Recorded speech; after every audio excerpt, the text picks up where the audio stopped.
तो last class में एक बहुत बड़ा क्वेश्चन हमने छोड़ा था and that question was, remember सबसे ऊपर कौन आता था ई नॉट सीरीज में?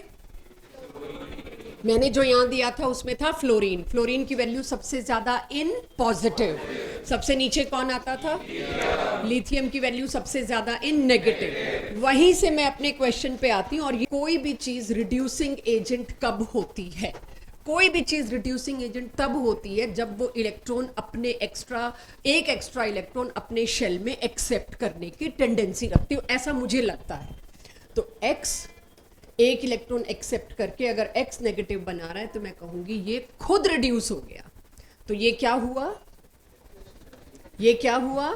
Oxidising agent. Similarly reducing agent क्या हुआ?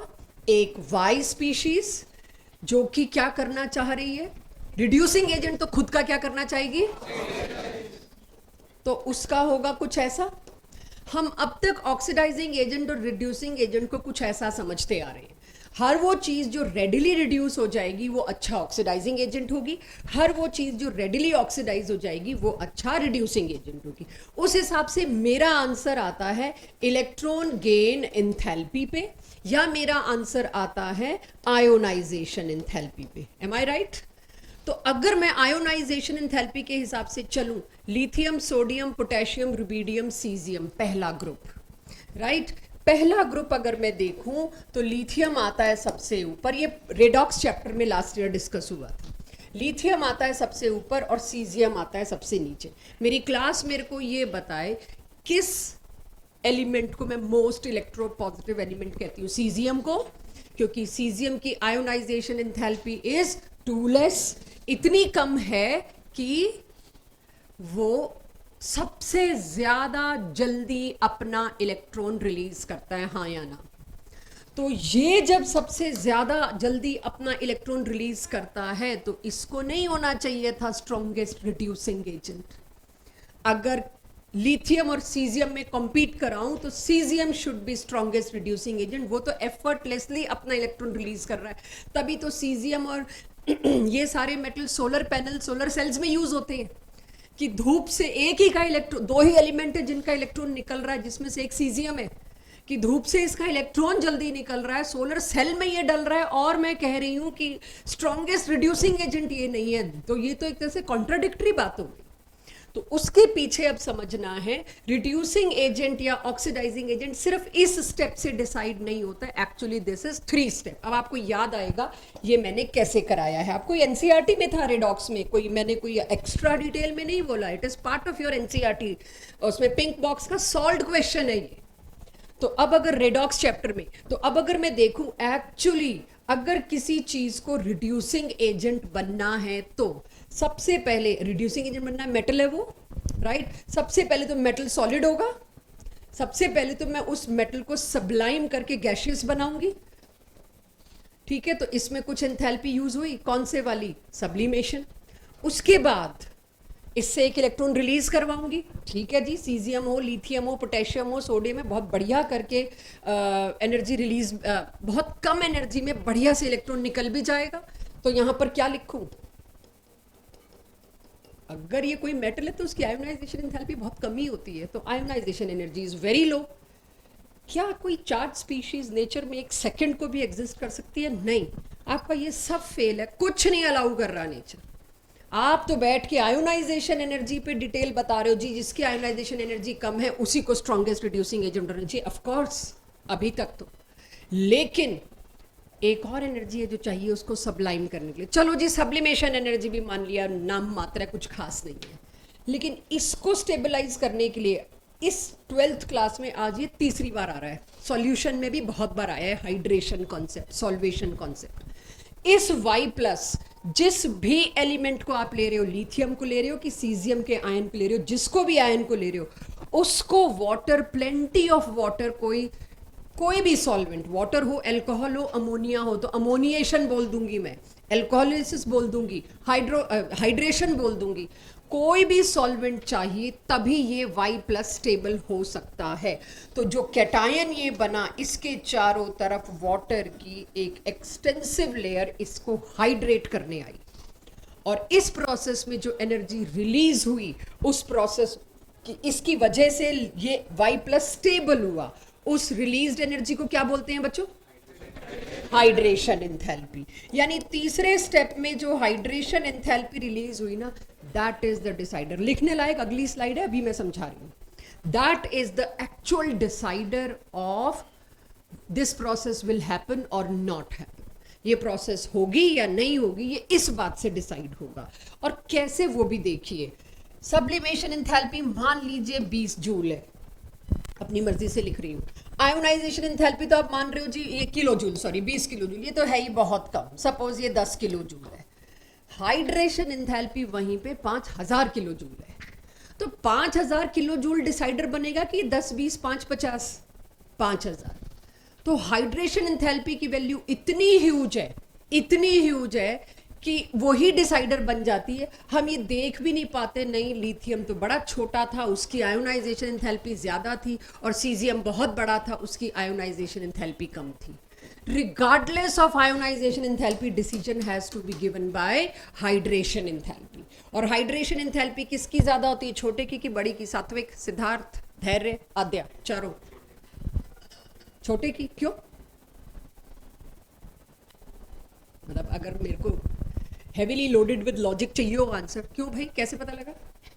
वाई? क्यों सिद्धार्थ? आयोनाइजेशन एंथैल्पी से साइज छोटा है तो क्या? चार्ज डेंसिटी ज्यादा। जितना छोटा आयन उतनी चार्ज डेंसिटी ज्यादा। बड़े आयन पे चार्ज डीलोकलाइज हो जाता है, फैल जाता है, कमजोर हो जाता है। तो जितना छोटा लिथियम, तो अब इसी बात को मैं लिथियम और सीजियम में कंपेयर करूं। एक तरफ तुमने लिया लिथियम से, पहले लिथियम को सबलाइम करके गैस बनाया, फिर तुमने लिथियम को आयन बनाया, फिर तुमने लिथियम का किया हाइड्रेशन। छोटे से लिथियम पे ये पॉजिटिव चार्ज इतना पावरफुल है, ह्यूज, हेवीली हाइड्रेटेड, इतना हाइड्रेटेड है कि नेचर में जब लिथियम के सॉल्ट्स बन रहे होते हैं उनसे वाटर अलग ही नहीं कर पा रहे हैं। आज तक भी LiCl जब बनता है ना तो .2H2O लगता है उसके आगे। तो ये क्वेश्चन आएगा जब हम S ब्लॉक पढ़ेंगे। S block is only in JEE advance, right? तो जब हम S ब्लॉक पढ़ेंगे तो तब आएगा ये कि भाई लिथियम के सॉल्ट्स हमेशा हाइड्रेट्स की फॉर्म में क्यों आते हैं। लिथियम इतना हेवीली हाइड्रेटेड है कि जब आप देखिए वोल्केनो इरप्शन होता है, लावा निकलता है, वो लावा ठंडा होने में 15, 20, 25 साल लगाता है, और जब वो ठंडा हो जाता है वहां जाके हम देखते हैं नए सॉल्ट्स बने हैं, नई अर्थ क्रस्ट है, मिनरल रिच है। जाके हम रिसर्च शुरू करते हैं कि ये तो नया बना है, अर्थ क्रस्ट नई बनी है। जब वहां देखते हैं वहां भी LiCl के साथ .2H2O, भाई साहब लावे से बना है वो ठंडा होते होते, सॉलिडिफाई होते होते आसपास जरा सा मॉइस्चर आया उसको भी ले जाएगा।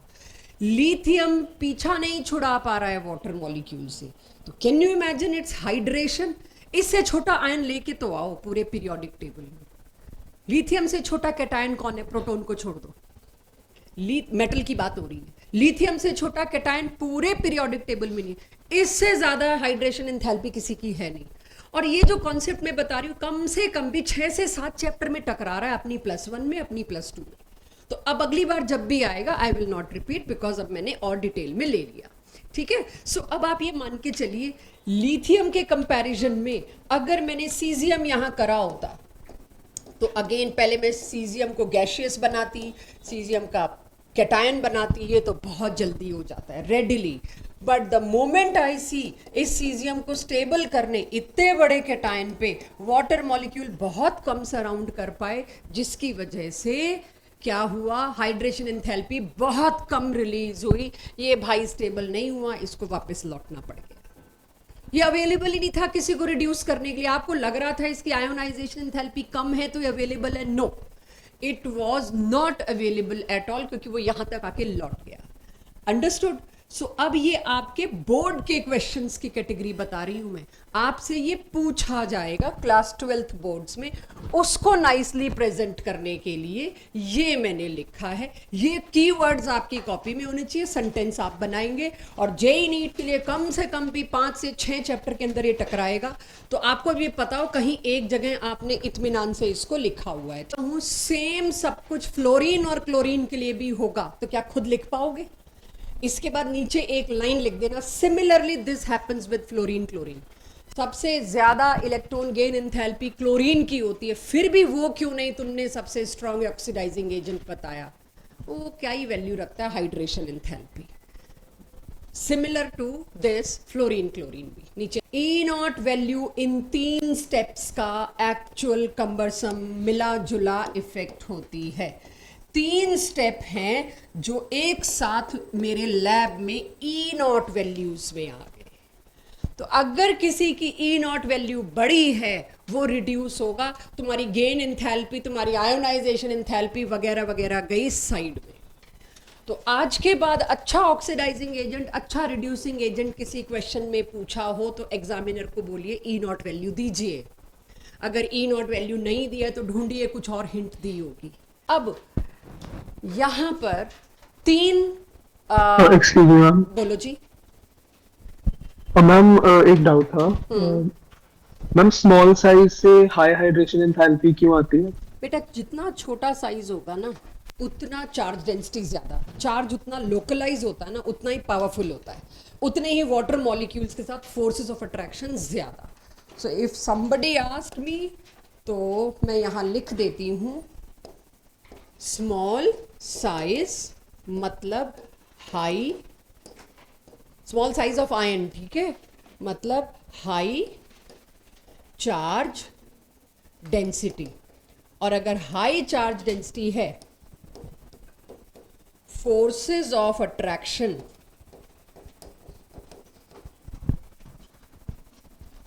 Between water molecules and ion is very strong। ज्यादा स्ट्रॉन्ग है तो एनर्जी रिलीज भी बहुत ज्यादा होगी। ठीक है, क्लियर है सबको?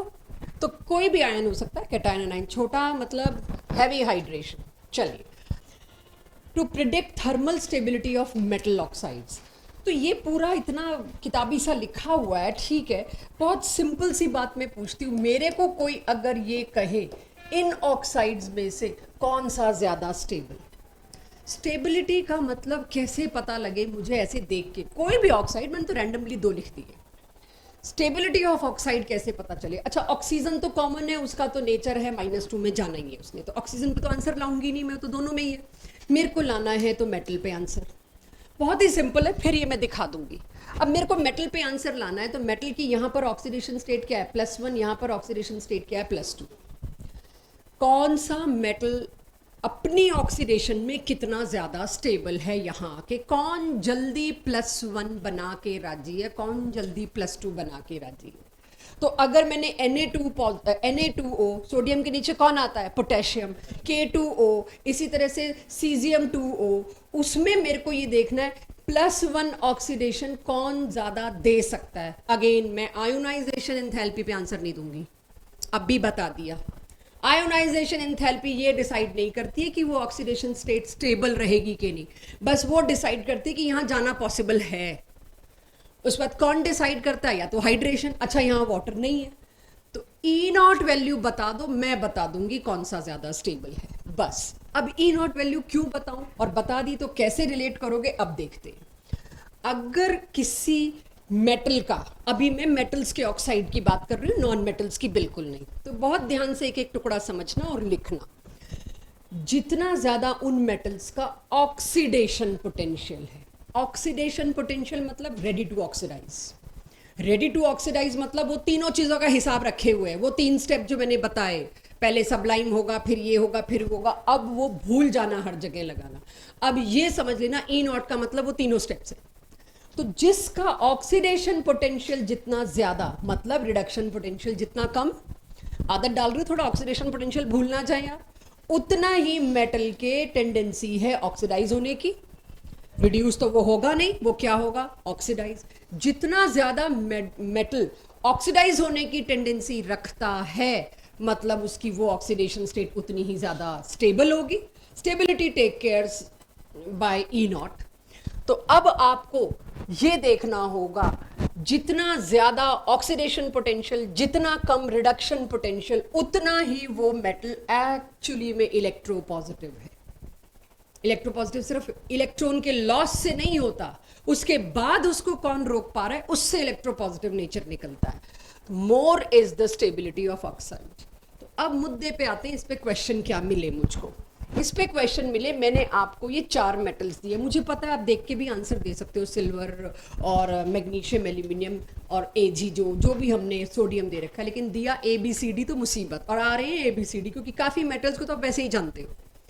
तो पहले देखिए, मेरे को क्वेश्चन में रिडक्शन पोटेंशियल वैल्यू दी है, तो मैंने आसान करने के लिए नीचे ऑक्सीडेशन भी लिख दी, बट आपको पता है आप उसके बिना काम आप इजीली चला सकते हो। जितना देखिए, सबकी रिडक्शन पोटेंशियल वैल्यू है, जिसकी रिडक्शन पोटेंशियल वैल्यू जितनी कम है वो उतनी जल्दी ऑक्सीडाइज करेगा, वो उतना ही ज्यादा अपने ऑक्सीडेशन स्टेट में स्टेबल रहेगा। सबसे कम रिडक्शन पोटेंशियल वैल्यू किसकी है चारों में? सबसे कम चेक इसी की है, 2.7। सबसे कम रिडक्शन पोटेंशियल मतलब सबसे ज्यादा ऑक्सीडेशन पोटेंशियल, मतलब सबसे ज्यादा इसी की स्टेबिलिटी। तो अब आपको ऑक्साइड्स की स्टेबिलिटी प्लीज पीरियोडिसिटी के आयोनाइजेशन से नहीं देंगे, सिर्फ और सिर्फ ई नॉट वैल्यू से कमेंट करेंगे। ऑल्दो इस क्वेश्चन में एविडेंट था ये आंसर आने वाला है, लेकिन समस्या होती इसमें मैंने लिथियम भी दे दिया होता, समस्या होती इसके अंदर मैंने सीजियम भी दे दिया होता, आपका आंसर उल्टा जाना था। इसीलिए kindly respect what E not values. मेरे पास ये आता है कंटेंट, इसमें मैं ऑक्साइड्स की stability simply E not value देख के बता दूंगी। जितनी ज्यादा ई नॉट वैल्यू है उतना ही गंदा वो स्टेबल ऑक्साइड है। एम आई राइट?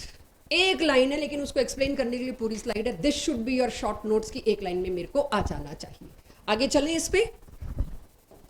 अब आ जाता है मेरे पास ये बेसिक एनसीईआरटी का बड़ा मजेदार टॉपिक है।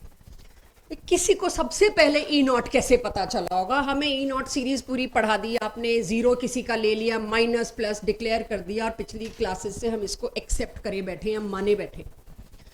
लेकिन how do we find electrode potential? उसके लिए कुछ रेफरेंस इलेक्ट्रोड्स बनाए गए। आपका एनसीईआरटी का सिलेबस एक ही रेफरेंस इलेक्ट्रोड देता है, लेकिन जेई नीट का सिलेबस और रेफरेंस इलेक्ट्रोड्स भी देता है। बड़ा क्लियर कट डिमार्केशन है। SHE स्टैंडर्ड हाइड्रोजन इलेक्ट्रोड और NHE normal hydrogen electrode is my reference electrode. पहले तो देखते हैं रेफरेंस इलेक्ट्रोड दिखती कैसे है, यूज कैसे होती है, इससे किसी भी मेटल का, नॉन मेटल का ई नॉट कैसे निकाला जाता है। वो जो सीरीज बनी थी इलेक्ट्रोकेमिकल सीरीज, वो आई कैसे, सबसे पहले वैल्यू कैसे आई, मैं क्यों मान लूं, क्या लॉजिक था, तो उसको पढ़ते हैं। ठीक है, चलिए। तो ये तो जस्ट टॉपिक का नाम था। अब आ जाते हैं स्टैंडर्ड हाइड्रोजन इलेक्ट्रोड शी। मेरे साथ पढ़ेंगे इसको, क्या है ये, बहुत सिंपल सा, बहुत छोटी सी चीज है। अब अगर आप देखें तो एक स्टैंडर्ड बनाया मैंने, भाई हाइड्रोजन को रखते हैं बीच में, मेटल और नॉन मेटल के बीच में। इकलौता ये ऐसा है जो कुछ सिमिलरिटी मेटल्स के साथ दिखाता है। एक ही इलेक्ट्रॉन है आउटर मोस्ट शेल में, एक छोड़ के ये स्टेबल हो जाता है, या और भी +1 ऑक्सीडेशन स्टेट इसकी भी है, +1 ऑक्सीडेशन स्टेट मेटल्स की भी है। तो hydrogen being smallest, hydrogen being first, and hydrogen showing dual properties, some resembling to non-metal, some resembling to metal. This was best reference possible. Although construct करना मुश्किल था, तो हमने हाइड्रोजन इलेक्ट्रोड को रेफरेंस बना के खड़ा करना है। तो गैस इलेक्ट्रोड बनती कैसे आज बताऊंगी। मैंने एक बीकर में क्या सोल्यूशन ली, हाइड्रोजन की इलेक्ट्रोड बनानी है बच्चों, तो मेरे को हाइड्रोजन को उसके आयंस के साथ कांटेक्ट में रखना है, राइट। तो मैंने एक प्लेटिनम वायर ली और ये नीचे प्लेटिनम ब्लैक है, platinum coated with platinum black एक सरफेस दिया है। इस सरफेस के ऊपर हाइड्रोजन गैस यहां से एंट्री कराई जा रही है। ये आ रही है hydrogen gas at 1 atmospheric pressure इधर। तो लगातार यहां से मैं हाइड्रोजन गैस सप्लाई कर रही हूं जब तक मेरे को सेल जिंदा चाहिए। यानी इस सेल का एक बहुत बड़ा फायदा, जिंक की लेयर डिप्लीट हो रही थी, जिंक की इलेक्ट्रोड डिप्लीट हो रही थी लास्ट क्लास में, ये कभी डिप्लीट नहीं होगी। लगातार मैं कंटेंट इसका रॉ मटेरियल भेजती हूँ, ये जाता है रॉकेट में। एस्ट्रोनॉट्स के पास हर वक्त बिजली कैसे होती है, सारा कुछ कैसे चलता है, ये जाता है कि उनका रॉ मटेरियल कभी ख़त्म ही नहीं होना। यहाँ पे हाइड्रोजन के सिलेंडर पे सिलेंडर बदले जाओ, सारी बैटरी चलती रहेगी, लाइट पानी बिजली सब मिलता रहेगा।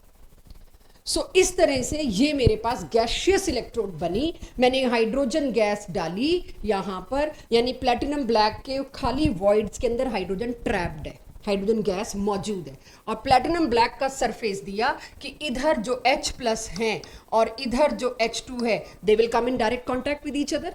प्लेटिनम ब्लैक एक सरफेस ही तो देना था। H2 और H plus got in to touch with each other. जैसे ये दोनों एक दूसरे के कांटेक्ट में आए, these two changes are possible last class. या तो H प्लस रिड्यूस होके H2 बनाएगा और यहां पर रिलीज होगा, या फिर H2 ऑक्सीडाइज होके H प्लस बनाएगा और सॉल्यूशन में प्रोटॉन बढ़ते जाएंगे बढ़ते जाएंगे बढ़ते जाएंगे। यही दो चेंजेस पॉसिबल है। ये एक हर गैस की इलेक्ट्रोड ऐसे ही बनेगी, क्लोरीन, ब्रोमीन, नाइट्रेट, कितनी गैसेस की अब आप इलेक्ट्रोड देखोगे सेम कंस्ट्रक्शन, बस यहाँ से गैस किस प्रेशर से आ रही है वो दे रखा होगा। तो अब ये मेरी स्टैंडर्ड हाइड्रोजन इलेक्ट्रोड है, क्योंकि मैंने 1 मोलर सोल्यूशन प्रोटॉन का 25 डिग्री सेंटीग्रेड पे लिया। टेम्परेचर और प्रेशर और कॉन्सेंट्रेशन तीनों मैंने एक साथ स्टैंडर्ड ले ली, कि कल को आपको दिक्कत ना हो कि स्टैंडर्ड होता क्या है। टेम्परेचर बता दिया, प्रेशर बता दिया, कॉन्सेंट्रेशन बता दी, दैट इज ई नॉट। वो नॉट है, वो ये 3 चीजें हैं। इसके पोटेंशियल को आंख बंद करके क्या मान लिया, 0.0 वोल्ट। क्लियर है सबको standard hydrogen electrode? Somebody want to draw it, can draw it. Board में आया तो बनाना पड़ेगा। क्वेश्चन क्या था, आप ई नॉट वैल्यू निकालते कैसे हो? ठीक है, हाइड्रोजन का स्टैंडर्ड ले लिया। अब सपोज करिए पहले से मेरे को पता है, मेरा क्वेश्चन है, ये एनसीईआरटी आपका इस साल का क्वेश्चन है, how will you find magnesium's electrode. Magnesium electrode का रिडक्शन पोटेंशियल आप कैसे निकालोगे? तो मैं उसको स्टैंडर्ड हाइड्रोजन इलेक्ट्रोड के साथ क्लब करके एक सेल बना दूंगी। अभी मेरे को पता नहीं है कौन सी एनोड कौन सी कैथोड, तो मैंने ऐसे बनाया। आप ऐसे मत बनाना, ये मैं आप बच्चों की क्यूरोसिटी के लिए अभी ऐसे बनाया। अगर कोई मेरे साथ बना रहे हैं तो पलट के बनाना, इधर मैग्नीशियम इधर हाइड्रोजन। लेकिन मैंने ये डायग्राम ऐसे क्यों बनाया, आपके एक बहुत बड़े सवाल से बचने के लिए कि फिर मेरे को बनाना ही पड़ेगा। तो दिस डायग्राम इज रॉन्ग, थोड़ी देर बाद बनाइएगा इसकी गलती समझने के बाद। अभी मेरे को पता नहीं, तुमने मैग्नीशियम दिया, आई डोंट नो इसका क्या होता है क्या नहीं होता, थोड़ी देर बाद पता चल जाएगा। तो मैंने इधर रख दी अपना स्टैंडर्ड हाइड्रोजन इलेक्ट्रोड, इधर रख दिया अपना मैग्नीशियम। जैसे ही मैंने देखा यहाँ पर इलेक्ट्रॉन का ट्रेवल इधर हो रहा है, मेरे को कैसे पता चला, इलेक्ट्रॉन दिखाई तो नहीं दे रहे, लेकिन जो मैंने एमीटर लगाया वो तो करंट की डायरेक्शन दे देगा। तो जो मैंने यहाँ पर इक्विपमेंट एमीटर लगाया उससे पता चला भाई करंट की डायरेक्शन तो ये है। इसका मतलब इलेक्ट्रॉन की डायरेक्शन क्या है, दिस। इलेक्ट्रॉन कहाँ से जनरेट होता है, एनोड से, और कहाँ जाता है, कैथोड पे। तो मेरा डायग्राम उल्टा हो गया ना। स्टैंडर्ड नोटेशन क्या कहती है, गलत बनाया, पर मुझे कौन सा पता था। जैसे ही मैंने एमीटर की निडल देख के आइडेंटिफाई किया, मुझे पता चल गया कि मैंने राइट लेफ्ट कन्वेंशन को मिसअंडरस्टूड कर दिया या मैंने ध्यान नहीं दिया। Then I will shift. ये हर साल मैं ऐसे बना के फिर शिफ्ट करती हूँ, सिर्फ ये बताने के लिए, क्योंकि आपका सवाल आता है कोई एक्स मेटल दे दिया, एक्स स्पीशीज दे दी, मैं कहाँ रखूँ, कहीं भी रखो, आपको ये जो निडल है एमीटर की वो बता देगी कौन ऑक्सीडाइज हुआ। और जब आप इसका एग्जाम दोगे तब तक तो आपको पता चल ही गया है कि मैग्नीशियम पूछा है मैंने, और मैग्नीशियम का ई नॉट नेगेटिव होता है। मैग्नीशियम क्या होता है, ऑक्सीडाइज होता है इन कंपैरिजन टू हाइड्रोजन। लेकिन पढ़ते वक्त तो मैं पढ़ रही हूँ ना, किसी को कैसे पता चला होगा, सबसे पहले जिसने भी एक्टिविटी सीरीज, रिएक्टिविटी सीरीज या ई नॉट सीरीज दी है, उसको कैसे सपना आया होगा ये ऐसे, ये यहाँ से निकला है। तो जब मैंने देखा ये एनोड बनी, तो I am keeping my standard notation aside, उसको एक बार साइड पे रख के बात कर रही हूँ। तो ठीक है जी, एम मीटर से क्या वैल्यू आई मैंने नोट करी। इस केस में मुझे पता चल गया ये कैथोड है और ये एनोड है। ई नॉट सेल क्या होता है, ई कैथोड माइनस ई एनोड बच्चों, ठीक है। एनोड कौन बनी है, मैग्नीशियम, तो मुझे तो एनोड का ही निकालना है, तो एक्स मान लूं। और कैथोड कौन बनी है, हाइड्रोजन, वो तो मेरे को पता ही है 0। ई नॉट सेल की वैल्यू जो थी मैंने एज इट इज लिख दी। जब इसको जीरो किया तो x क्या आ गया, ये माइनस उधर पहुंचा दूं, इस माइनस को उधर पहुंचा दूं बच्चों, तो x क्या होगा 0.76 के आगे माइनस। ये हो गई मैग्नीशियम की ई नॉट वैल्यू। अगर एक सेल का पोटेंशियल ऐसा आया जिसमें एक इलेक्ट्रोड की वैल्यू जीरो ही है, तो ऑटोमेटिकली जो पोटेंशियल था वो किसकी वैल्यू होगी, दूसरी इलेक्ट्रोड के पोटेंशियल की। एक साइड को जीरो करके इक्वेट कर दिया। जिस केस में एनोड कैथोड हाइड्रोजन होगी वहां कैथोड की जीरो वैल्यू, जिस केस में एनोड बन जाएगी हाइड्रोजन वहां उसकी वैल्यू जीरो। ऑटोमेटिक देखिए नेगेटिव आ गया। मेरे इस फॉर्मूले ने केयर कर लिया कि हम जो दे रहे हैं वो रिडक्शन पोटेंशियल दे रहे हैं। हर चीज का स्टैंडर्ड है, रिडक्शन पोटेंशियल दोगे। क्या सबको समझ आया मैंने क्या किया? तो इसके बाद आप करेक्ट बनाइएगा। मैं खुद कह रही हूं ये मेरा कन्वेंशन इनकरेक्ट है, बट मैं बिल्कुल इनकरेक्ट से स्टार्ट करने में इंटरेस्टेड हूं अगर तो। चलिए अब पता नहीं ये क्या 0.76 किसकी वैल्यू थी। आई डोंट थिंक कि मैग्नीशियम की वैल्यू कोई एनसीईआरटी लाया है। अच्छा ये ना किसी और की वैल्यू दे रखी है मैग्नीशियम की, तो आई थिंक ये होनी चाहिए लिथियम के आसपास 2 पॉइंट समथिंग। तो बच्चों लेट मी शो यू, वो किसी और चीज़ की है, अभी बताती हूँ वो किसकी। अगला डायग्राम आ रहा होगा उसकी। ये थी इसकी calculation, please check once again, this is the calculation. इस वक्त एम मीटर में वैल्यू आई थी 2.16। 2.16 को यहाँ पुट किया। आई थिंक कैथोड मेरी कौन बन रही थी, हाइड्रोजन ही बन रही थी। रीचेक, उसकी वैल्यू क्या 0.0। एनोड मेरी जो बन रही थी मेरे को तो वही निकालना है, मैंने उसको एज इट इज सिंबल में लिख दिया। ये माइनस उधर चला गया। E not reduction potential of magnesium is -2.16। ये वैल्यू मैंने रिपोर्ट कर दी। अब सवाल आता है आपने मैग्नीशियम लिया, बड़ा जाना पहचाना सा था, तो सबको पता चल जाएगा कि ये तो एनोड ही बनेगा इन कंपैरिजन टू हाइड्रोजन। कोई ऐसा लो ना जो रूटीन में हमें नहीं पता। तो अगला मैं एक और केस समझाने के लिए ऐसा लेती हूँ जो रूटीन में आपको नहीं पता। अब मैं पूरी ड्राइंग नहीं कर रही अंदर की। अब के मैंने ले लिया कॉपर, जिंक, आयरन, क्रोमियम, निकल, कैडमियम, कुछ भी वो मेटल जो मुझे बड़ा ऑब्वियस नहीं पता। ठीक है, सोडियम, पोटेशियम, मैग्नीशियम सारों को पता होता है, ये तो ऑक्सीडाइज ही करेंगे तो एनोड ही बनेंगे। जब मैंने लिया कॉपर और उसकी वैल्यू अननोन और कहा निकालो जी, मैंने फिर सेल प्लान किया, मुझे पता ही नहीं क्या है, तो जहां मेरा मन आया मैंने हाइड्रोजन लिख दी, जहां मेरा मन आया मैंने वहां पर कॉपर लिख दिया। मुझे नहीं पता मेरी नोटेशन से मैच होगा कि नहीं। फिर मैंने क्या देखा, volt meter.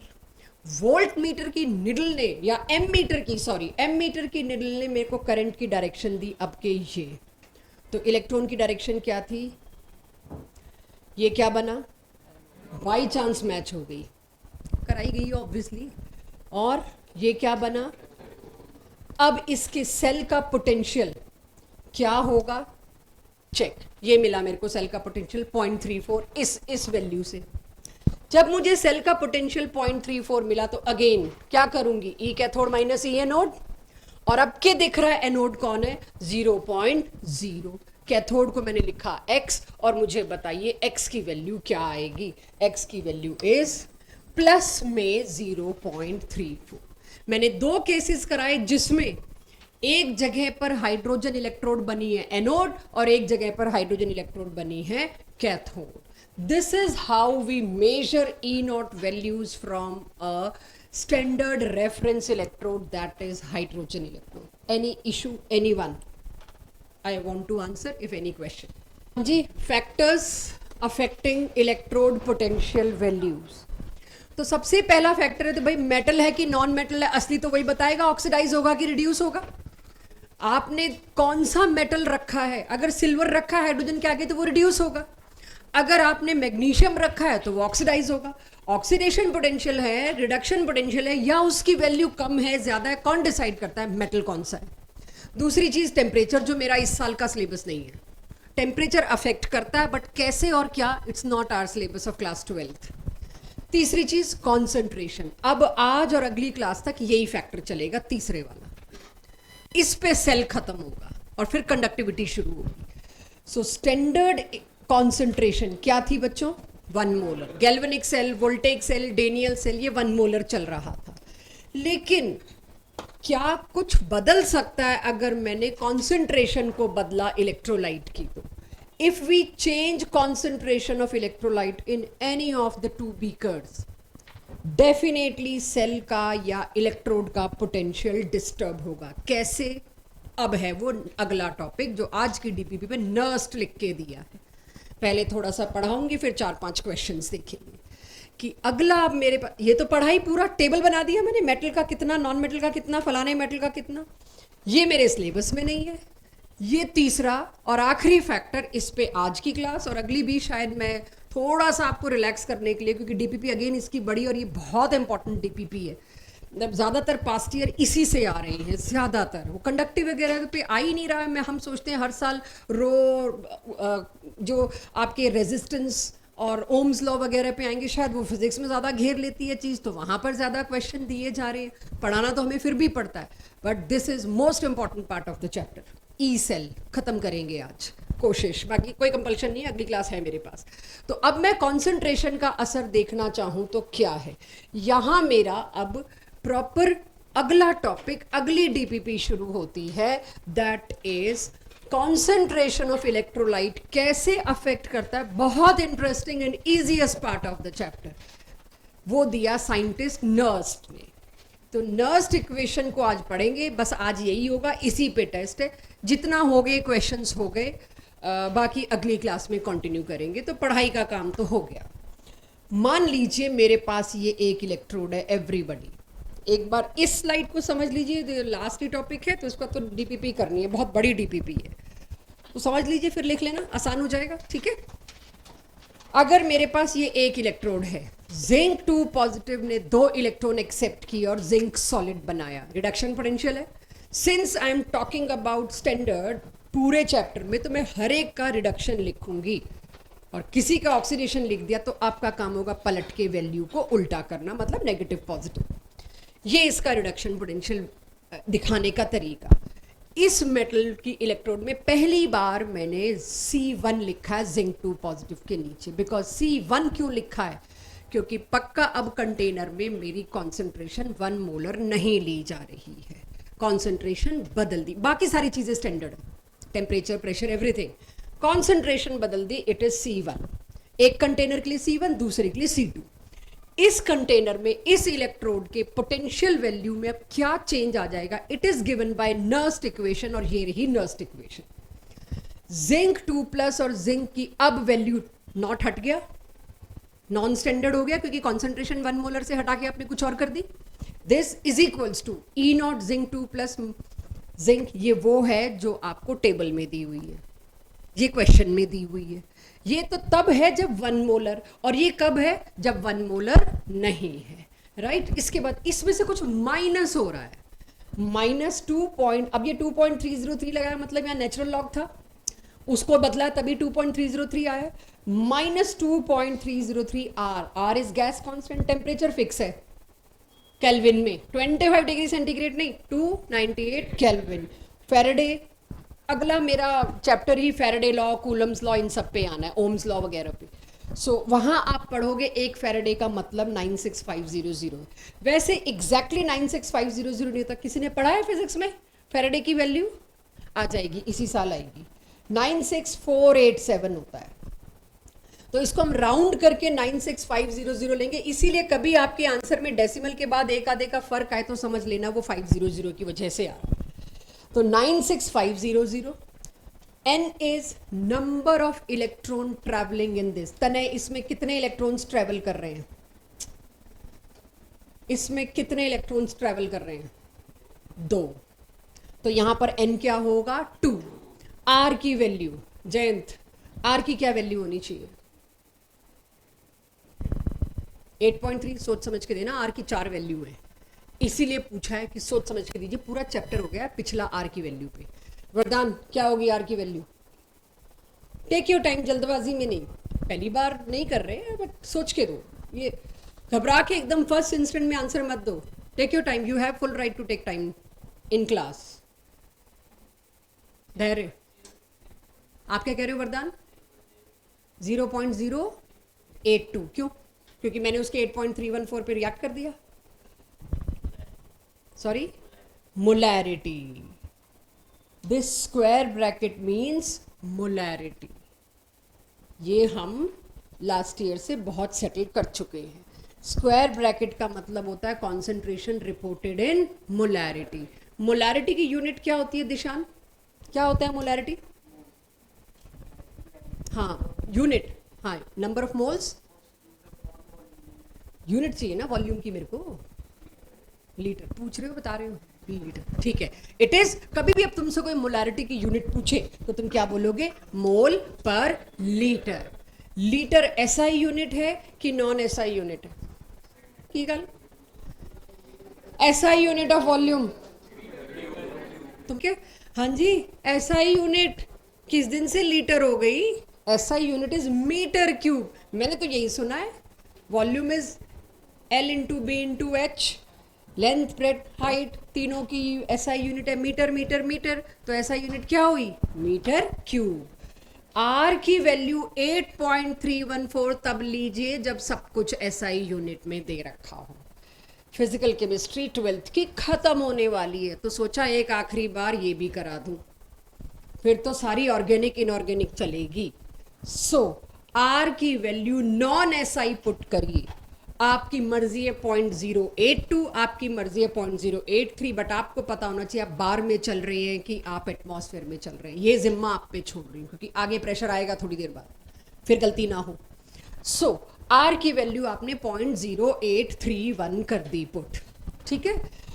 R T N F सब कुछ क्लियर हो गया। Come back to the topic. Concentration change करने के बाद पोटेंशियल इतना, अगर कॉन्सेंट्रेशन 1 मोलर थी तो पोटेंशियल इतना, माइनस दिस पर्टिकुलर पूरा का पूरा अगर मैं कहूं तो एक ये फिगर है, log concentration of product by reactant raise to power stoichiometric coefficient. यहां कोई स्टोइकियोमेट्रिक कोफिशिएंट था नहीं, 1 तो मैंने पावर नहीं लगाई। अब अगर मैं देखूं, आर कांस्टेंट है बच्चों, टी हम कभी जिंदगी में नहीं चेंज कर सकते इस साल, तो एफ तो फिक्स है, तो क्यों ना इन तीनों की वैल्यू को अपना कैलकुलेट करके एक नया लिख दूं, साथ में 2.303 भी फिक्स है। ये तो हर क्वेश्चन में आने हैं। तो आपको इजी करने के लिए यहां पे क्या कर दिया गया, 2.303 आर टी बाई एफ की जगह 0.059 दे दिया। ये सारा कैलकुलेशन करके उसकी जगह एक नंबर दे दिया, 0.059 डिवाइडेड बाय एन। ये चेंज होता रहेगा इलेक्ट्रोड पर इलेक्ट्रोड। सिल्वर आई तो 1, जिंक आया तो 2, एल्यूमिनियम आया तो 3, ये तो चेंज होता रहेगा। वही काम है आज मेरा, एन ही गलत कराना है मैंने। अब देखो एक क्वेश्चन क्या रह गई है, कुछ भी नहीं। तो आपसे एक ही गलती करनी है, जो बच्चा सेल रिएक्शन नहीं लिख पाया लास्ट क्लास वो एन सही नहीं लिखेगा, जो एन सही नहीं लिखेगा उसका क्वेश्चन गलत। ये तो मैंने ही देना है क्वेश्चन में, आपने सिर्फ एन ढूंढना है। अब अगर कोई चीज प्योर सॉलिड है, जिंक कॉपर सिल्वर एनीथिंग, कोई चीज प्योर सॉलिड है तो उसकी कॉन्सेंट्रेशन को यूनिटी लिया जाता है 1। तो अब मेरे पास न्यूमेरिकल में यूज करने के लिए इक्वेशन क्या बन गई, ये बन गई। अभी समझेंगे फिर इकट्ठा नोट करेंगे, क्योंकि मेरे को क्वेश्चन में एक एक बारीकी दोबारा नहीं समझानी। सभी लोग देखिए, एक जिंक की इलेक्ट्रोड के रिडक्शन पोटेंशियल की value at any concentration I can find out like this. दिख रहा है सबको? अब खुद सोचो यार, खुद देखो, अगर मैंने कॉन्सेंट्रेशन को बढ़ा दिया, यही तो पढ़ रहे हैं, कॉन्सेंट्रेशन कम ज्यादा करी तो असर क्या होगा। अगर मैंने कॉन्सेंट्रेशन को बढ़ा दिया, ये वैल्यू कम हो जाएगी, ये वैल्यू पूरी माइनस वाली कम हो जाएगी। तो स्टैंडर्ड पोटेंशियल में से जो चीज सब्ट्रैक्ट हो रही है वो छोटी हो गई, तो ये क्या होगा, बढ़ जाएगा।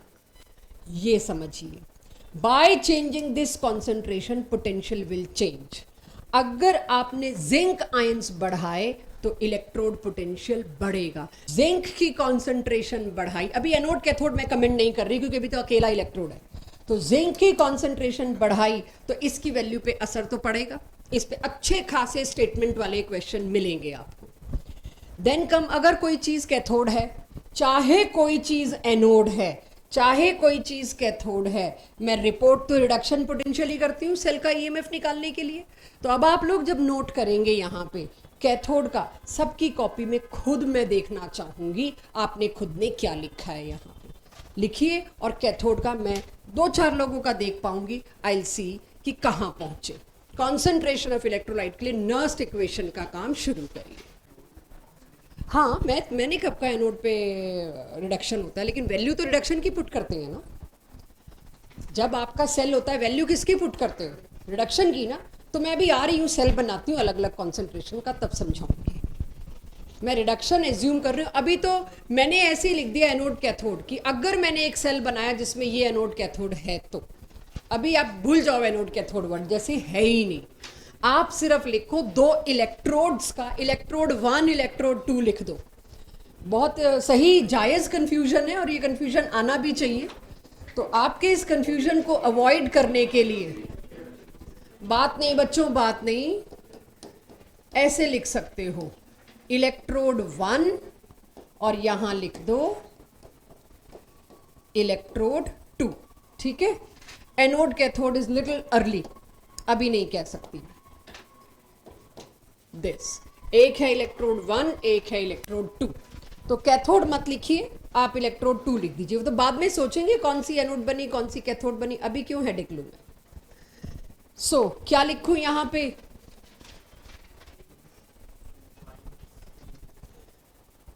मेरे को मेन तो देखो एक ही चीज चेक करनी है,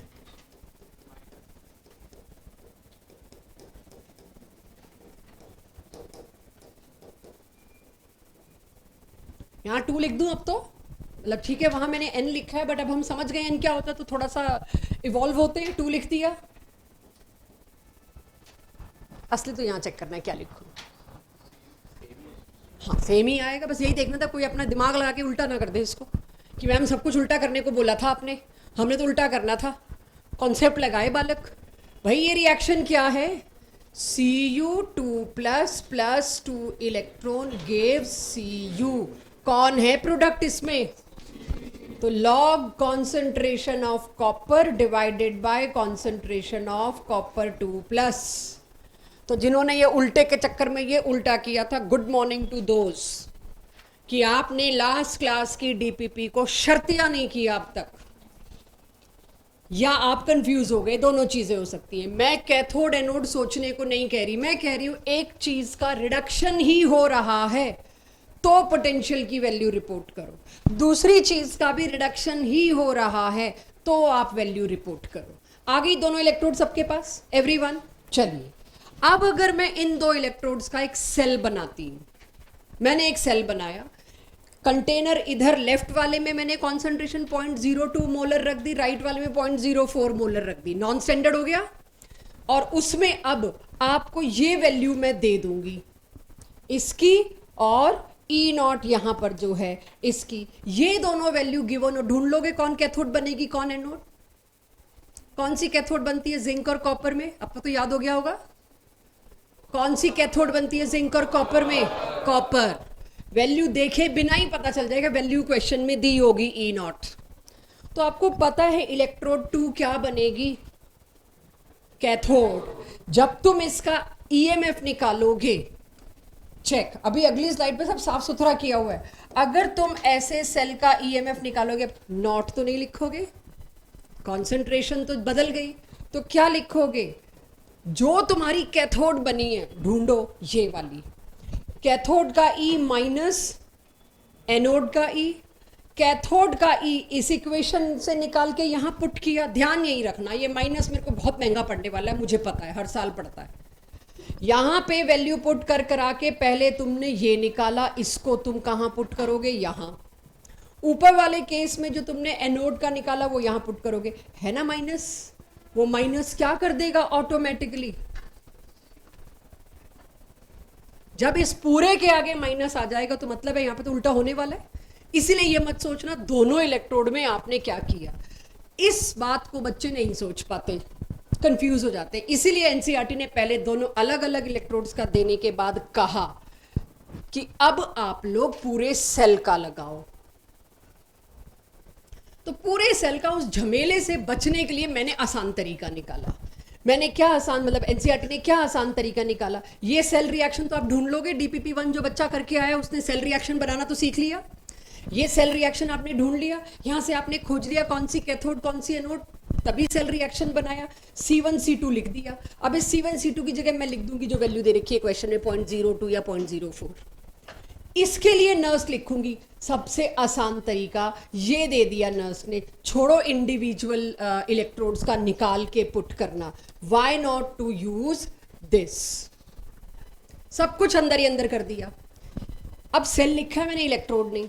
E0 सेल DPP1 निकाल लोगे कॉपर और जिंक का, अवल तो याद है 1.1 वोल्ट, बट किसी और दो का हो तो निकाल लोगे जिस तरह से निकालते हैं। This is taken care by DPP1। जो ट्रिक्स जो ट्रैप थे वो सारे इसको निकालने में फिर दूंगी, फिर आएंगे। अब उसके बाद N भी निकल जाएगा इस पूरे रिएक्शन में। यस, इस पूरे रिएक्शन में नंबर ऑफ इलेक्ट्रॉन्स यजत इन्वॉल्व्ड इस पूरे रिएक्शन में 2, 4 नहीं कि 2 जिंक के 2 कॉपर के, ऐसा बिल्कुल नहीं हुआ। जिंक के वही 2 इलेक्ट्रॉन किसने एक्सेप्ट किए? कॉपर। तो N ऑफ रिएक्शन इज 2, तो यहां पर N2 पुट कर दोगे। बच्चों इसके प्रोडक्ट बताओ, लिख दिए दोनों। रिएक्टेंट बताओ, लिख दिए दोनों। प्योर सॉलिड को कर दोगे 1, क्या बचेगी सॉल्यूशन मेरे पास इक्वेशन में? ये तो पिछली स्लाइड पे, क्योंकि एनसीईआरटी ने पूरा एक पन्ना दे रखा है, मेरे को दिखाना जरूरी था। पहले इलेक्ट्रोड 1 का निकालो, फिर इलेक्ट्रोड 2 का निकालो, फिर दोनों को माइनस करो, माइनस करके ये आ जाएगा, तो मैं सीधे इस पे ना पहुंच जाऊं, प्रोडक्ट बाय रिएक्टेंट। तो जब मैं इस पे सीधा पहुंच गई तो अब देखिए मेरे पास इक्वेशन क्या आई। ई सेल पूछा है क्वेश्चन में, E0 सेल तुमने मेरे को वैल्यू दे रखी है क्वेश्चन में, E cathode minus E anode से निकाल दूंगी 1.1, ये minus as it is, N मुझे पता है 2। क्वेश्चन में तुमने दोनों की कॉन्सेंट्रेशन दे रखी है, पुट किया, लॉग की समस्या आई तो देखेंगे, लेकिन पहले स्टेटमेंट वाले क्वेश्चन चेक। यहां पे मैं सारा शॉर्टकट दे के चल रही हूं ताकि अब मैं DPP पे आऊं। पहले स्टेटमेंट वाले क्वेश्चंस। C2 कौन सा कंटेनर है देख लो, जिंक। जिंक माने क्या था? एनोड। इसीलिए डेनियल और गैल्वेनिक सेल ला रहे हैं कि आपको याद है कि उसकी एनोड कौन सी होती है, उसकी कैथोड कौन सी होती है। अगर तुम एनोड के कॉन्सेंट्रेशन बढ़ाओगे, एनोड वाले कंटेनर में कॉन्सेंट्रेशन बढ़ाओगे तो इसकी वैल्यू बढ़ेगी, सब्ट्रैक्ट होने वाली चीज बढ़ेगी, तो सेल की पोटेंशियल वैल्यू 1.1 से कम कम कम और कम होती जाएगी। और अगर तुमने कैथोडिक कंटेनर की कॉन्सेंट्रेशन बढ़ा दी, कैथोडिक कॉन्सेंट्रेशन बढ़ा दी, तो जस्ट उल्टा हो जाएगा, कह सकती हूं। ये सबसे महंगी स्लाइड है आज की। इतना स्टेटमेंट बेस्ड असर्शन, रीजन या करेक्ट स्टेटमेंट मल्टीपल चेक करो भाई कौन कौन सी करेक्ट है, वहां आपको ये काफी मिलेगा, be it N Awasthi, be it our DPPs और पास्ट ईयर। अब इत्मीनान से इस स्लाइड को समझ के नोट करिए, आज के टेस्ट में काफी कुछ इस पे मिलेगा आपको। मान लो अब के इलेक्ट्रोड, ये भी एनसीईआरटी की ही है बट मेरे को था पहले मैं फाइनल सेल की बनवा लूं आपसे। मान लो इस इलेक्ट्रोड का रिडक्शन पोटेंशियल जो मैंने क्या मान रखा है 0.0, इसका प्रेशर 1 बार स्टैंडर्ड, ठीक है सब कुछ, बस सिर्फ अगर कॉन्सेंट्रेशन बदल दूं तो क्या होगा, कॉन्सेंट्रेशन बदलने पे मामला क्या होगा मुझे वो देखना। नर्स तो यही बताता है, तो देखना जरा यही होगा। मुझे एक छोटा सा सवाल पूछना है, N क्या पुट करूं? 2 ठीक पुट किया है मैंने, 2 हाइड्रोजन है इसीलिए 2, 2 इलेक्ट्रॉन है इसीलिए नहीं। भाई अब तो मेरे को एक एक शब्द पे ध्यान देना पड़ेगा ना, this is my job. So 2 electron का ट्रेवल है इसीलिए 2। अगर ये इक्वेशन में ऐसे दे देती, आप अपनी कॉपीज में अभी मत करना, मैं कर रही हूं, ठीक है, आप मत करना, स्लो स्लो आपके पास हो जाएगी। ये भी तो करेक्ट थी बैलेंसिंग, तो इसमें क्या होता, N क्या हो जाता, लेकिन यहां की पावर क्या हो जाती? क्या इस चेंज के लिए हम ओपन रहेंगे? राइट, चलिए। सो आएगा क्वेश्चंस में, तो आपको इस चेंज के लिए ओपन रहना है, ऐसा हो सकता है। Now concentration of product by reactant, अगर प्रोडक्ट में एक गैस आई तो अब आप क्या लिखोगे? प्रेशर। एग्रीड, ये 1 बार है, प्लीज फॉर्मूला में प्रेशर मेंशन करने की आदत तभी पड़ेगी जब सीधे 1 मत लिख दो, P लिखो अपने हाथ से। तो ये हुआ हाइड्रोजन इलेक्ट्रोड का नया EMF अगर आपने कॉन्सेंट्रेशन बदली तो अब जीरो नहीं है, now it is not zero, सिर्फ ई नॉट ऑफ दिस जीरो था, ई of this is not zero, वो हम निकालेंगे। चलिए, तो अब तो जीरो तो पुट कर दो यहाँ पे, देखना क्या किया है मैंने इक्वेशन का, सही किया है एवरीवन। एक और छोटी सी चीज आएगी, देखूं आप ऑब्जर्व करते हो या मैं बताती हूं। यहां से यहां लाने में मुझसे कोई गलती हुई है? सिंपल मैथमेटिकल ऑपरेशन कुछ किया ही नहीं मैंने ऐसा जहां कोई गलती का स्कोप, वैसे मेरे से होती है अक्सर, बट अभी तो बच गई मैं, नहीं हुई। इधर कोई दिक्कत नहीं, माइनस क्यों आया एवरीवन नोस? क्या सबको पता है minus log of H plus is PH, minus log of H plus is PH। इस 2 को तो पावर में आगे ले आऊं बच्चों, और minus log of H plus की जगह मैं क्या लिख सकती हूं? PH। NCERT इन टेक्स्ट में क्वेश्चन दे रखा है PH का, तो ये मत सोचना कुछ जी जेई का चल रहा है, PH कहां से आ गया। क्या ये हो गई इक्वेशन? कितनी छोटी इक्वेशन हो गई मेरे पास कि किसी भी अलग कॉन्सेंट्रेशन पे अगर हाइड्रोजन इलेक्ट्रोड का पोटेंशियल पूछते हो, इट इज जस्ट माइनस 0. ये 2 और 2 तो कटना ही है, 0.0591 into PH given in question. PH 10 दे रखा है किसी सॉल्यूशन का, PH 3 दे रखा है, या PH पूछा है। ज्यादातर जेई में PH पूछा है, और हम देखते हैं तो इक्विलिब्रियम का है जी। ज्यादातर जेई के क्वेश्चन में देखोगे PH पूछा है, और एनसीईआरटी के क्वेश्चन में देखोगे PH दिया और उस फलाने फलाने का ये कुछ पूछा है। वो क्वेश्चन अभी आना है, मैंने कराना है, लेकिन पहले कॉन्सेप्ट अगर तैयार हो तो, यानी electrode potential of hydrogen in terms of PH मेरी टिप्स पे होना चाहिए। पहले तो ना क्वेश्चन 3 छोड़ो, क्वेश्चन फर्स्ट पे आओ। पहले तो सब्जेक्टिव पहला क्वेश्चन फर्स्ट, आपको 2 हाफ सेल्स दे रखे हैं ई नॉट वैल्यू के साथ, आप सेल रिएक्शन क्रिएट करवाया आपसे, इसमें जो भी बन रखा है आपको कहा है 2 हाफ सेल के रिएक्शन खुद लिखो, लिख लोगे वो आप, प्रिडिक्ट करो क्या ये फिजिबल था, ये जो हमने दिखा रखा है, if this reaction favors the formation of reactant or products as shown in the equation, यानी क्या ये रिएक्शन फॉरवर्ड में जाके प्रोडक्ट ही बना रहा था, फीजेबल था, या इस रिएक्शन को प्रोडक्ट से रिएक्टेंट बनाना था, नॉट फीजेबल था। तो फीजिबिलिटी कैसे निकालते हैं हम? ई नॉट, बस तो निकालो ई नॉट सेल, मुझे 2 पॉजिटिव है कि नेगेटिव, तो ये DPP1 की झलक है, तो खड़े खड़े कर लेंगे आप, आ रहा है सबका। तो यस, जो आपने इक्वेशन दी है उसमें प्रोडक्ट्स का बनना इज फीजेबल, ना कि रिएक्टेंट्स का बनना। क्वेश्चन थर्ड एक सिंपल कैटेगरी ऑफ क्वेश्चन है, अभी सेकंड नहीं कर रही मैं, पहले थर्ड पे आ रही हूं। अगर आपको नर्स्ट की इक्वेशन दी है तो क्या आप उससे देख के सेल कंस्ट्रक्ट कर सकते हो? वो कंस्ट्रक्ट करना सिखाती हूं मैं आपको। आपको अगर नर्स्ट की इक्वेशन दी है तो चेक बच्चों, नर्स्ट की इक्वेशन में नेचुरल लॉग के बाद क्या आता है? Product by reactant. इसका मतलब ये जो भी इक्वेशन दी है इसमें जो मेरा प्रोडक्ट है दैट इज लेड 2+, कह सकती हूँ ये बात। तो मतलब प्रोडक्ट में आया होगा लेड 2+, और अगर प्रोडक्ट में लेड 2+ आया है तो रिएक्टेंट में क्या आया होगा? लेड, और रिएक्टेंट में एक और चीज क्या है जो नीचे है? H+, तो उसको 2H+ तो कर ही दो। ये मैंने आपके सामने रिएक्शन कंस्ट्रक्ट किया है, चेक, यही लिखा है नीचे आंसर में, बट मैंने रिएक्शन कैसे कंस्ट्रक्ट करना है किया है वो आपको दिखा रही हूं, that's it.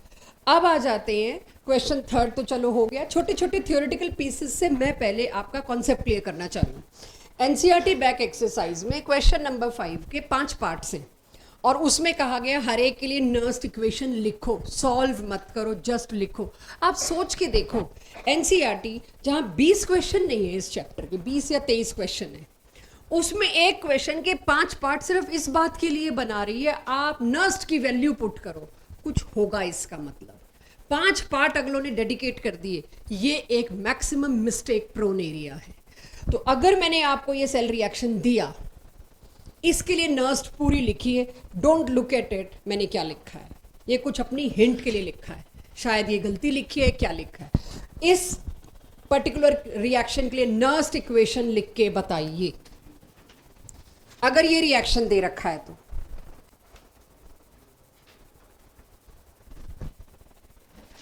If this is the reaction, तो इसके लिए नर्स लिखते हैं E cell is equals to जो भी ई नॉट सेल होगा minus 0.059 by number of electron दिख रहे हैं 2 होंगे, लॉग प्रोडक्ट बाय रिएक्टेंट। मेरे को दिखता है ये, कहीं मैं गलती करूं मुझे बताइए। और गैसेस जो हैं वो 1 एटमॉस्फेरिक प्रेशर पर हैं, both the gases kept at 1 atmospheric pressure. हाँ बिल्कुल H2 के लिए, तभी मैंने बोल दिया लिखते ही कि गैसेस जो हैं उनका प्रेशर 1 एटमॉस्फेरिक प्रेशर दिया। बिल्कुल सही पॉइंट आउट किया, यहाँ मेरे को P लिखना चाहिए था, एब्सोल्युटली राइट। और वो प्रेशर कितना दिया है 1, तो यहाँ जो लिखा है उसे तो हटा ही दूँ। अब फिर भी चेक करना कुछ गलती है क्या। कई बार इक्वेशन लिखते हुए बड़ा अजीब लगता है बच्चों को, एक आयन तो ऊपर होता था एक आयन नीचे होता था। जितने भी नर्स्ट करोगे एक आयन की कॉन्सेंट्रेशन ऊपर एक नीचे, C1 C2 अभी करके दिखाया। क्या कभी दोनों आयन्स भी नीचे हो सकते हैं? यस। तो कहीं आप कोई मिसकंसेप्शन ना बना ले, एक आयन तो पक्का ऊपर होता है एक आयन नीचे होता है, यहाँ कुछ गलती है। दोनों आयन ऊपर भी हो सकते हैं दोनों आयन नीचे भी हो सकते हैं, इट ऑल डिपेंड्स। जैसे कि इस क्वेश्चन में मैंने दोनों नॉन मेटल ले रखे थे, एक का हो रहा है ऑक्सीडेशन एक का रिडक्शन, अब वो कंफ्यूजन खत्म, अब वो अपने आप इनबिल्ट करेक्ट हो चुकी है। तो इस चीज के लिए भी मेंटली प्रिपेयर रहिए कि ऐसा भी कुछ आएगा तो आपको अटपटा नहीं लगना चाहिए। अंडरस्टूड? एक अब न्यूमेरिकल सॉल्व करते हैं टू चेक आपका log anti log. Subjective DPP question number 4 करिए और मेरे को एंड तक पहुंचाइए इस क्वेश्चन में। लास्ट क्लास में some important facts about E not लिखवा दिया था ना। हाँ, स्टोइकियोमेट्री हैज नो इफेक्ट। बस फिर ठीक है, फर्स्ट पार्ट भी कर सकते हो। स्टोइकियोमेट्री का ई नॉट वैल्यू पे कोई असर नहीं पड़ता है, तो वो सिर्फ ये चेक किया है इसमें। स्टोइकियोमेट्री में 2 कर दो, कोई फर्क नहीं है, जो Ag की वैल्यू थी 0.81 वो ही रहेगी। तो first part was this. Second part E not cell भी निकाल लोगे, कैथोड एनोड खुद से डिसाइड करनी है? नहीं, कैथोड एनोड क्वेश्चन में दे रखी है। तो कैथोड कौन बन रहा है? ये। एनोड कौन बन रहा है? ये। तो 0.81 माइनस 2.36 ये होगा ई नॉट सेल एवरीवन। तो कैलकुलेशन तो खुद हो गई। आखिरी आ गया E cell having the concentration, और कॉन्सेंट्रेशन 10 की पावर्स में दी है, इसलिए आपके लिए लॉग इतना मुश्किल नहीं होगा। Do it. Race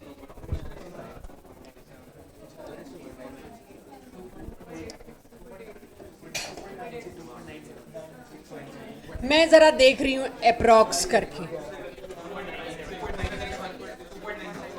2 point. तो अब ये कैलकुलेशन आपने करनी है, मेरे को नहीं पता आंसर क्या है, बट एक पूरा क्वेश्चन मेरे को नर्स से कराना जरूरी था। बट नर्स यहाँ खत्म नहीं होता है, अभी चलेगा। ये आपको एडवांस में ही बता दिया था कि अभी चलेगा। यस, सैटरडे को अगली छोटी सी डीपीपी मिलेगी, नर्स का ही एक्सटेंशन।